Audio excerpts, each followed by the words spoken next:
नहीं आज वो कहेगा चलिए। फिगर बनाएंगे तो आज का हाँ प्यारे बच्चों, अब हम दूसरा क्वेश्चन देख रहे हैं बाबू, ठीक है ना।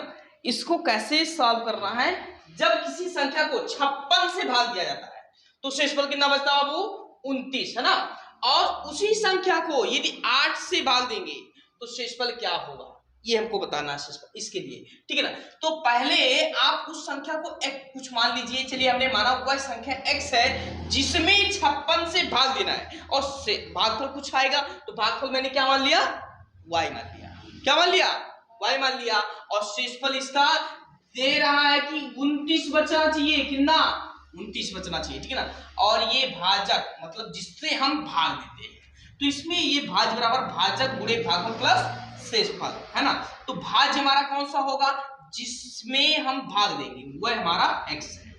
भाजक कितना है, जिससे हम भाग देंगे 56, भागफल कितना हमने माना y, शेषफल कितना इसका आ रहा है, तो कुछ करना नहीं है, जो जो दिया था मैंने रख दिया। अब देखो ये हमारा हो जाएगा, है ना। इसी तरह से इसको भी बनाना है बाबू, है ना, 56 से भाग देना, इसमें शेषफल इतना आया। उसी तरह से इसको बनाना है कि 8 से उसी संख्या में ही भाग देना है, 8 से। तो मैंने क्या कहा कि वो संख्या x ही है, क्योंकि जब वो कह रहा उसी ही संख्या में भाग देना जितना जिसमें हम लोग दिए हैं, तो वो संख्या कितना था, x था।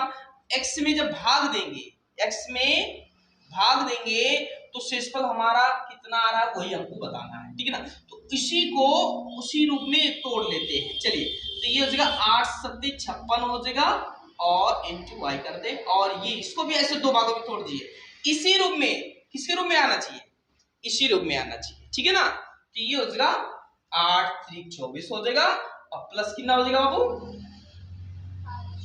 चलो 5, 8 3 24 और 5 29 आ जाएगा। फिर से सॉल्व करेंगे इसको सॉल्व करेंगे तो 29 ही आएगा।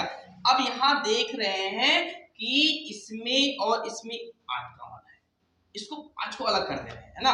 तो ये हो जाएगा 8 कॉमन हो जाएगा, 7y प्लस कितना हो जाएगा 3 और प्लस कितना हो जाएगा 5। ये जो आया है ना, यूक्लिड विभाजन प्रमेय से आप अगर तुलना करेंगे तो क्या बन जाएगा, a इक्वल b, b हाँ b q प्लस r, है ना।